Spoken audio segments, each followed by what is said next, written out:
Early in the morning on June 1st, 2018, hiking enthusiast Mark Powers was walking through Joshua Tree National Park in California.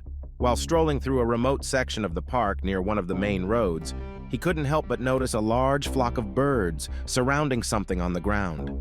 Mark approached. Vultures, as it turned out, were circling over the remains of an obviously dead animal. For some reason, Mark decided to take photos of this scene before moving on.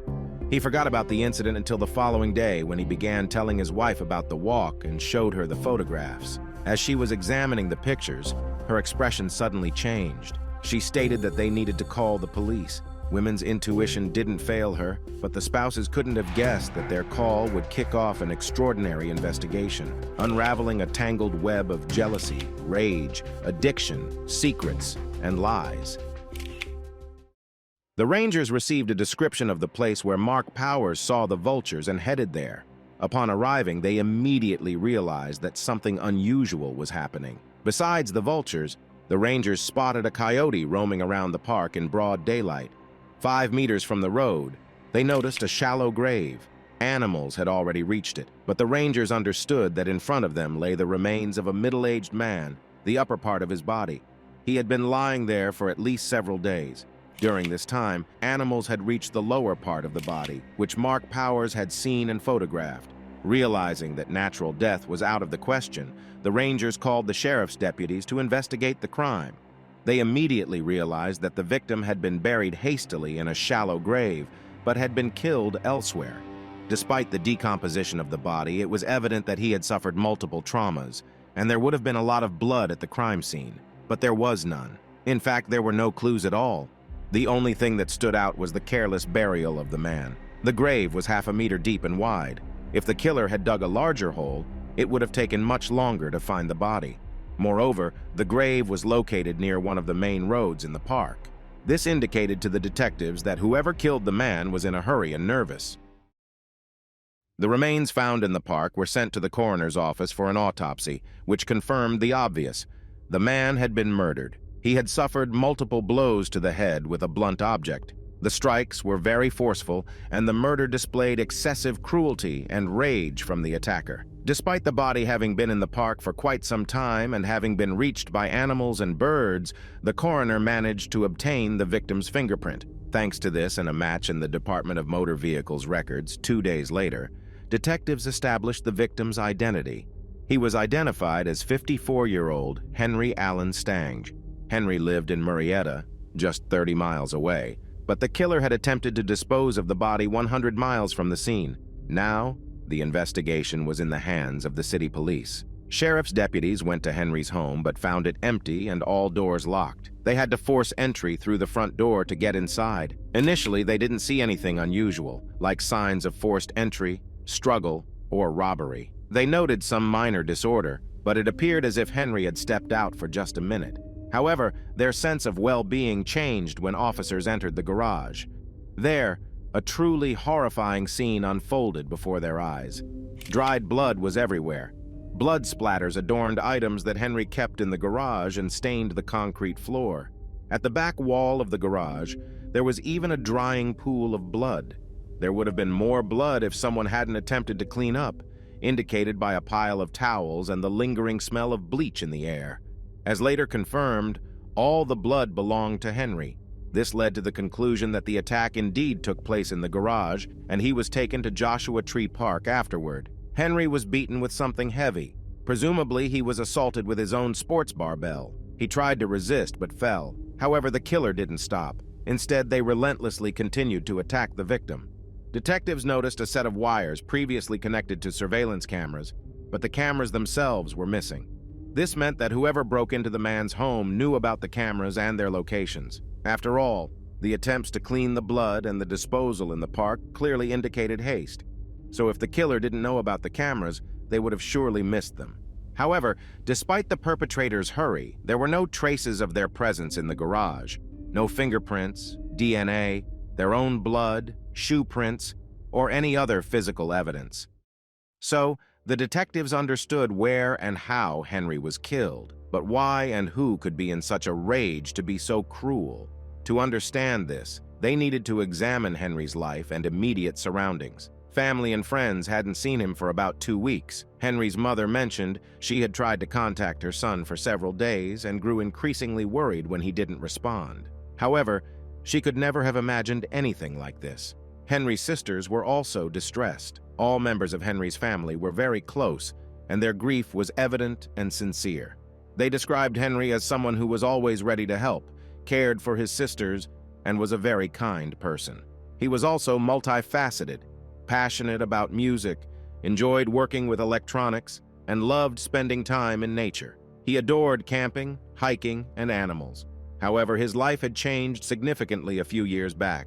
He became the victim of a terrible accident. Henry was standing next to his motorcycle near his home, preparing to go somewhere, and was just putting on his helmet when a drunken driver appeared out of nowhere. He crashed into Henry and didn't stop. The driver dragged Henry for almost a kilometer before finally halting the car.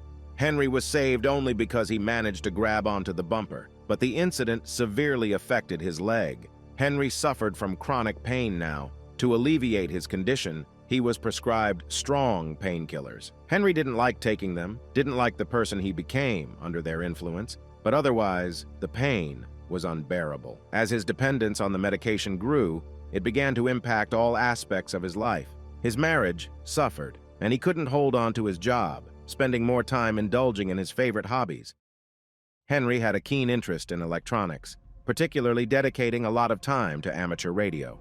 He frequently went on air and shared his thoughts on various matters and topics. Because his broadcasts were uncensored and he was quite blunt and candid in his opinions, he gained both fans and detractors. Some deliberately provoked arguments with Henry to record his words and then posted this content on social media or radio enthusiast forums. When investigators accessed these forums, they discovered that some individuals in the community simply despised Henry. However, the internet being what it is, it's difficult to ascertain whether someone is just venting or is genuinely serious. Nonetheless, the investigators managed to identify several intriguing facts crucial to their investigation. Firstly, Henry was on the air almost every day, but after May 24th, he didn't appear at all. Detectives paid attention to this date because it could have been the day of his murder, although they needed additional evidence. Moreover, they discovered that 4 months before his murder, in January 2018, Henry was attacked in the middle of the night inside his own home. An intruder entered his home and assaulted him with a hammer before immediately fleeing. Nothing was stolen or damaged. Though the assailant didn't explain anything, Henry was sure it was someone from the amateur radio community. Despite this, Henry didn't report the incident to the police but installed surveillance cameras. Investigators speculated that perhaps the two incidents were connected, and whoever attacked Henry in January was listening to him on May 24th and returned to finish what they had started. Things became more complicated when the police spoke to other radio enthusiasts who mentioned hearing about the attack on Henry in January as well. In fact, Henry openly talked about it on the air, although most listeners disregarded his words, assuming he was making it up. He enjoyed telling stories about his life, albeit slightly embellished. He claimed to lead a luxurious lifestyle, living in a neighborhood with popular celebrities and dating a young, attractive woman. However, when a couple of his detractors posted pictures of his actual home on a forum, separating truth from fiction became much simpler. It revealed that much of what he said was embellished. Nevertheless, despite Henry's exaggerations, after conducting several interviews, detectives realized he was telling the truth about the January attack on him, and at least one more detail of his life that would soon become key to solving his murder. Apart from his mother and sisters, Henry had a wife and children. In 2017, his spouse, with whom they had lived together for 20 years, filed for divorce and took away 2 small children of the pair. Henry's relatives said that the divorce process was extremely difficult. Henry and his wife argued and fought over their home. Naturally, the investigators wanted to speak with the woman because it seemed she might have had the necessary anger toward him for such a cruel crime. Additionally, the divorce was not officially finalized yet, and her husband's murder could have been very timely for the woman. However, after speaking with her, the detectives realized it was a false lead. Clearly, Henry's dependence on medication changed his character, and his wife was forced to file for divorce, but she didn't hold any grudge against him and was sincerely upset about what happened. Despite what occurred between them, she didn't treat him poorly. He was the father of her children, and even though she moved out, she continued to pay the bills. She showed these details to the detectives, which provided them with a missing piece of the puzzle. On May 24th, Henry abruptly stopped using water and electricity in the house. On the same day, other amateur radio enthusiasts heard him for the last time. This confirmed the investigators' conclusion that he was killed that day. Although the detectives quickly ruled out his former wife as a suspect, she provided them with another valuable clue. It turns out that a new woman appeared in Henry's life, and he was genuinely infatuated with her. Henry talked about this beauty on the airwaves, and her name was Ashley Stepp. The detectives inquired with other family members, who confirmed that they knew about Ashley but hadn't met her. Ashley was 2 times younger than Henry, and their relationship progressed too rapidly. Therefore, Henry's sisters attempted to delicately speak with him, expressing their concerns, but he replied that he was in love and found everything he wanted in Ashley. The detectives wanted to speak with Ashley if only because she was involved with Henry. However, the conversation with her became even more urgent when they spoke with Henry's neighbor. The neighbor often waved at Ashley in a friendly manner whenever she appeared at her neighbor's place. Ashley drove a blue Honda Civic with a distinct dent, and the neighbor wouldn't mistake this car for another. The last time she saw this Honda was when the police were at Henry's house working the crime scene. The car drove by while officers were searching the garage for evidence. This was extremely peculiar. In other words, Henry's girlfriend saw several police cars at his house but didn't stop to find out what was happening or contact his relatives to check on him. Not to mention that, based on the girlfriend's social media, she was in a serious relationship with another man, a naval lieutenant. When 27-year-old Ashley Stepp met 30-year-old Curtis Kruger at the beginning of 2017, there was an instant and mutual attraction between them.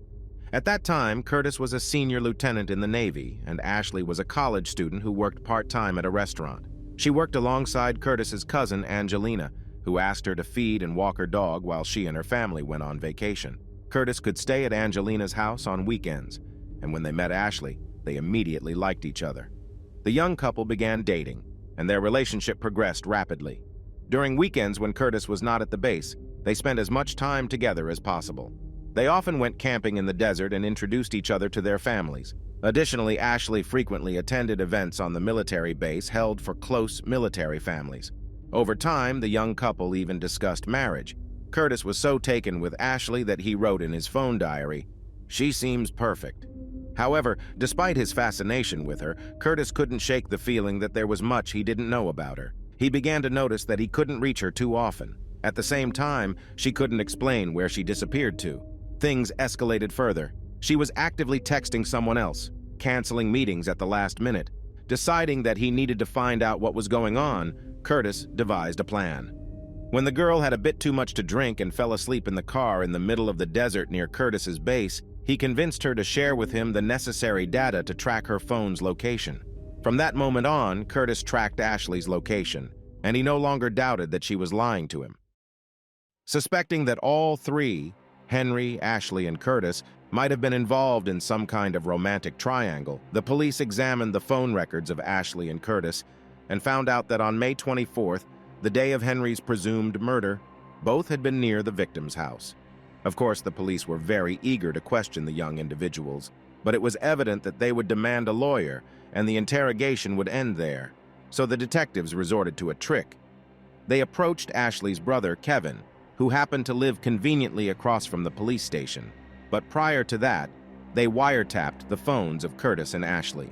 The officers told Kevin that they were investigating a crime and a photo had emerged. They showed Kevin the photo, depicting Ashley with Henry, and asked if he knew who these people were. Kevin replied that he didn't know the man, but the woman in the photo was his sister, Ashley. Pretending as if it was news to them, the officers requested Kevin to take a photo of Ashley and Henry and send it to his sister. Perhaps she knew something. Kevin agreed. Ashley immediately called Kevin and claimed that she didn't know the man in the photo and had no knowledge of any crime. The officers acted as if their interest ended there, but in reality, the chain reaction they had hoped for had already been set in motion. The detectives were interested in Ashley's next call. The girl called Curtis and completely incriminated herself, calmly discussing Henry's murder. They talked about how someone could understand they were involved, how they disposed of the body, Joshua Tree Park where they left the body, and even the cameras, details only the murderer could know. Of course, they didn't directly confess to the murder, but the subject of the conversation was more than evident. The couple was arrested and brought in for interrogation. Curtis refused to answer questions and demanded a lawyer, but Ashley didn't stay silent for long. As soon as she heard the recording of the incriminating conversation, she admitted to seeing the body in the garage and being at Henry's house when he attacked him. She desperately tried to avoid revealing her accomplice's name, but the detectives helped her by mentioning that they already knew it was Curtis Kruger who attacked Henry. When they mentioned his name, Ashley gave in.